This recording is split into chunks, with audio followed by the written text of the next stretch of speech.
কান দিয়ে দেখছেন ডোনাল্ড ট্রাম্প। কেন এ কথা বলছি? কারণ শুল্ক চাপানোর পরে এবার আজব দাবি করেই ভোল বদল ট্রাম্পের। ভোল বদলে হঠাৎই ভারতের তারিফ করছেন Trump.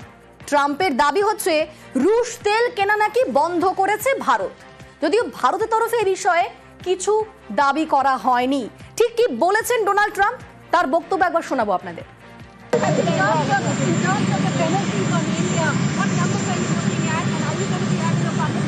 Well, I understand India no longer is going to be buying oil from Russia. That's what I heard. I don't know if that's right or not, but that's a good step. We'll see what happens, okay?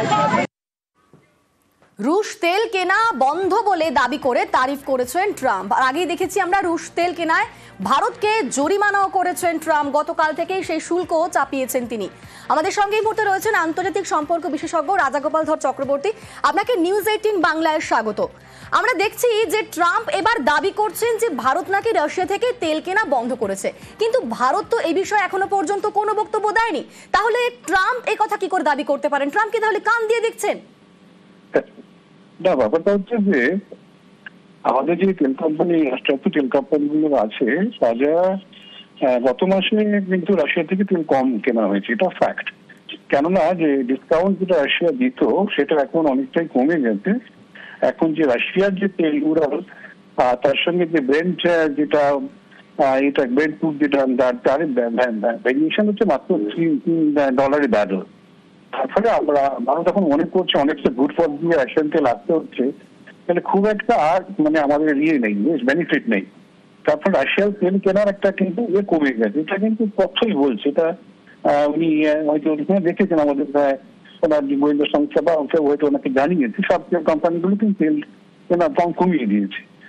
আর আমরা এখন অনেক দেশ থেকে তেল কিনি। একটা সময় ছিল যে গুটি কয়েক আরবের দেশ, তারপরে অনেক 27টা মতো, এখন 40টা দেশ থেকে আমরা তেল কিনি, বুঝেছেন। তার ফলে যে এখন যে অবস্থা গিয়ে দাঁড়িয়েছে যে একটা সিঙ্গেল বাস্কেটের উপরে আমরা সিঙ্গেল কান্ট্রির উপর নির্ভরশীল নয়।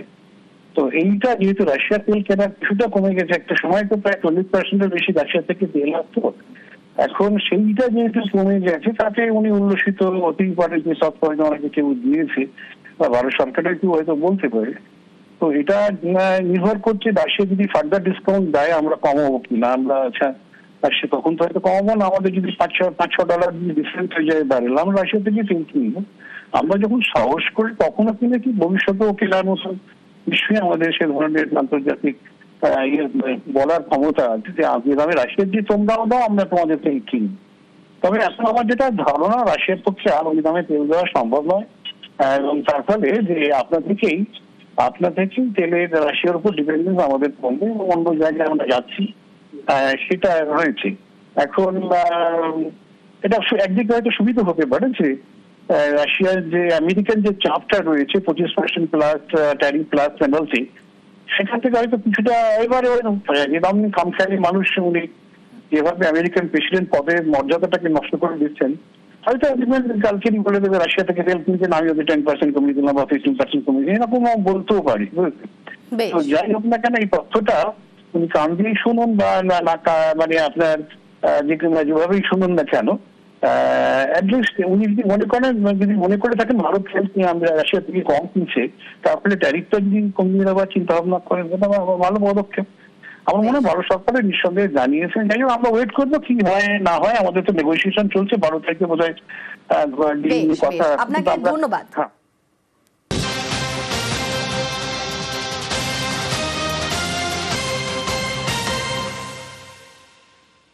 এসআইআর আবহে তোলপাড় রাজ্য, আর সেই বিতর্কের মধ্যেই আবারও ভুতুড়ে ভোটারের হদিশ। দেখুন মেদিনীপুরে ভোটার লিস্টে একের পর এক সেখানে শোরগোল, কারণ দেখুন মৃতদের নাম রয়েছে ভোটার তালিকায়। আপনাদের সেই ছবি দেখাচ্ছি যেখানে একের পর এক মৃত ব্যক্তির নাম এখনো পর্যন্ত ভোটার তালিকায় রয়ে গিয়েছে, আর তা নিয়ে শোরগোল। মেদিনীপুরের একটি বুথেই 49 মৃত ভোটার, আর এ নিয়ে প্রশাসনকেই দোষারোপ করছেন মৃতদের পরিবাররা। আমাদের সঙ্গে এই মুহূর্তে শোভন রয়েছে, শোভনের সঙ্গে কথা বলবো। শোভন, এই একটা বুথে 49 মৃত ভোটার কিভাবে হতে পারে? এ নিয়ে বিএলও তার কি বক্তব্য, তিনি কি বলছেন? যেটা জানা যাচ্ছে যে বিএলও যিনি বলছেন তিনি সঠিক সময়ে যা তথ্য, অর্থাৎ যেসব ওয়ার্ডে যে মৃত ভোটারদের রয়েছে ভোটার তালিকায় তাদের যে তথ্য, ডেথ সার্টিফিকেট সহ তাদের যে তথ্য, সেগুলি তারা বিডিও অফিসে যথা সময়ে কিন্তু জমা দিয়েছেন। কিন্তু তারপরেও দেখা যাচ্ছে যে কারেন্ট যে ভোটার লিস্ট, সেই ভোটার লিস্টে কিন্তু এখনো পর্যন্ত আমরা যেটা তুলে ধরছি যে একটি বুথেই 8 নম্বর ওয়ার্ডের একটি বুথেই যেখানে 715 জন মোট ভোটার, সেখানে দেখা যাচ্ছে 49 জন ভোটারদের ভোটার লিস্টের নাম রয়েছে যারা মারা গেছে অলরেডি। কেউ 7 বছর আগে, কেউ 4 বছর আগে, কেউ 5 বছর আগে মারা গেছে, কিন্তু তারপরেও তাদের নাম ভোটার তালিকা থেকে বাদ পড়েনি। আর এই নিয়ে কিন্তু যারা মৃতের পরিবার তারা কিন্তু দোষারোপ করছে প্রশাসনকেই, কারণ তারা যেটা বলছে যে এটা বিএলওর কাজ, বিএলও বাড়ি বাড়ি সার্ভে করে এবং তারা তথ্য নিয়ে যায়, কিন্তু তথ্য নিয়ে যাওয়ার পরে যেটা নাম বাদ পড়ছে না কেন তা নিয়ে কিন্তু তারাও সন্দিহান। তবে এই নিয়ে কিন্তু রাজনৈতিক দলগুলিও কিন্তু প্রশাসনের যারা দায়িত্বপ্রাপ্ত অর্থাৎ বিএলও, সেই বিএলওর ঘাড়েই দোষ চাপিয়েছেন। তারাও যেটা বক্তব্য যে বিএলও এটা সঠিক সময়ে জমা দেননি, সে কারণে হয়তো নাম বাদ পড়েনি ভোটার তালিকা থেকে, যে কারণে কিন্তু এখন মৃত ভোটারদের ভোটার লিস্টে নাম রয়ে গেছে। বেশ, ধন্যবাদ শোভন।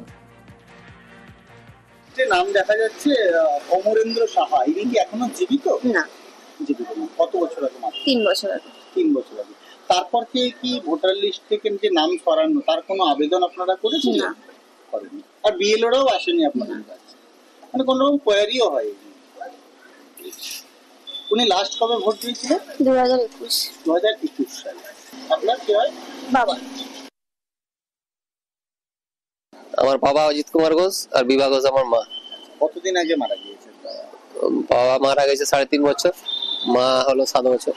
এনারা যে ভোটার লিস্টে এখনো নাম দেখা যাচ্ছে, আপনারা মানে ভোটার লিস্টে নাম সরানোর আবেদন জানাননি? না। বা বিএলও কখনো এসে আপনাদের? না, কেউ আসেনি। কি মনে করেন এই লিস্টগুলো থেকে নাম সরানো দরকার? অবশ্যই দরকার। ওরা সার্ভে করে দেখবে কে আছে না আছে। এখনো পর্যন্ত কোনো সার্ভে হয়নি? না। এইটা আমরা বারবার ধরে বিডিও অফিসে দিই, ডেথ সার্টিফিকেট সুদ্ধান দিয়েছি। এবারে বিডিও অফিস যদি না কাটে সেখানে আমাদের কিছু নয়। আমি তো কাগজ দিয়ে দিচ্ছি, ডেথ সার্টিফিকেট দিয়ে দিয়েছি, এরপরে যদি না কাটে সেটাকে আমার কি ওইগুলো কিছু করার আছে? আমরা তো প্রতি বছর দিই, নাম কিন্তু কাটে না। এবার আমাদের তো করার কিছু নেই, আমরা বিএলও বাবু সাধারণ আমাদেরকে যা কাজ বলে আমরা করে দিই, এরপরে কোথায় কি হলো আমরা তো জানি না। আমার মনে হচ্ছে এটা হচ্ছে প্রিভিয়াস রোল। এরপরে কন্টিনিউয়াস আপডেশন প্রসেসে আমরা একটা রিগোরাস ওয়ার্ক করেছি। সারা বছরই আমাদের এখন নতুন নাম তোলার যেমন কাজ চলে, কারেকশনের কাজও চলে, তেমন মৃত যারা ব্যক্তি হয় তাদেরকে কিন্তু আমরা ডিলিশনের কাজও করি। এটা সারা বছরের নর্মাল প্রসেসেই রিফ্লেকশনটা দেখা যাবে প্রত্যেকবারই। যা সারা বছর ধরে যেটা কাজ হয় সেটার কিন্তু রিফ্লেকশন একবার আমরা ড্রাফট রোলে দেখতে পারবো এবং আফটার হচ্ছে এসআরইআর এর যে পদ্ধতি, সেই পদ্ধতির পরে কিন্তু ফাইনাল রোল আমাদের পাবলিশ হয়, তখনও একটা ফ্রেশ রোল আমরা পাই। তখনই এই যে ডিলিশন যা হয়েছে বা অ্যাডিশন যা নতুন করে হয়েছে সেই বছরের মধ্যে সেগুলো সেই রোলেই কিন্তু রিফ্লেক্ট হবে। এখনো পর্যন্ত সেই 49 জনের তালিকায় নাম থাকবে কেন? কারণ এই সমস্ত মৃত ভোটারকে ব্যবহার করে তৃণমূল কংগ্রেস ছাপ্পা মারে। তৃণমূল কংগ্রেস এই ছাপ্পা ভোটকে সঙ্গে নিয়ে বিভিন্ন ইলেকশনে জিতে আসছে। অর্থাৎ কেন এসআইআর প্রয়োজন, কেন স্বচ্ছতা প্রয়োজন, এটা পরিষ্কার হয়ে গেছে মানুষের সামনে। অভিযোগ জানিয়েছি আমি ব্যক্তিগত স্তরে বিজেপির তরফ থেকে সম্মানীয় ডিএম এবং ইলেকশন কমিশনকে, যে একটি বুথে যদি 49 জন হয় তাহলে পশ্চিমবঙ্গের সমস্ত বুথকে এভাবে অ্যানালাইসিস করে ভুয়ো ভোটার, মৃত ভোটার, হারিয়ে যাওয়া ভোটার, মিসিং ভোটারকে চিহ্নিত করা প্রয়োজন। এটাই আমাদের এখানে বিরোধী দল যারা আছে এই রাজ্যে, তারা বাস্তবটা কেউ বোঝে না। নিয়ম হচ্ছে যখন ভোটার লিস্টের এতদিন অফলাইনে কাজ হলো, তখন প্রত্যেকটা বুথে একজন করে বুথ লেভেল এজেন্ট, যাকে আমরা BLA2 বলি, প্রত্যেকটা পার্টির তরফ থেকে দেওয়ার কথা। জিন্দেগিতে ওরা কোনোদিন BLA2 দিতে পারেনি। অর্থাৎ যখন ভোটার লিস্টের কাজ হয় কোনোদিন আমরা দেখিনি যে বিজেপির তরফে কোথাও বুথ লেভেল এজেন্ট আছে। যদি কোথাও নাম না বাদ যায় তার দায়িত্ব বিএলওর, তার দায়িত্ব ইআরওর, তার দায়িত্ব আরওর। তার সঙ্গে তৃণমূল কংগ্রেসের কোথাও কোনো সম্পর্ক নেই।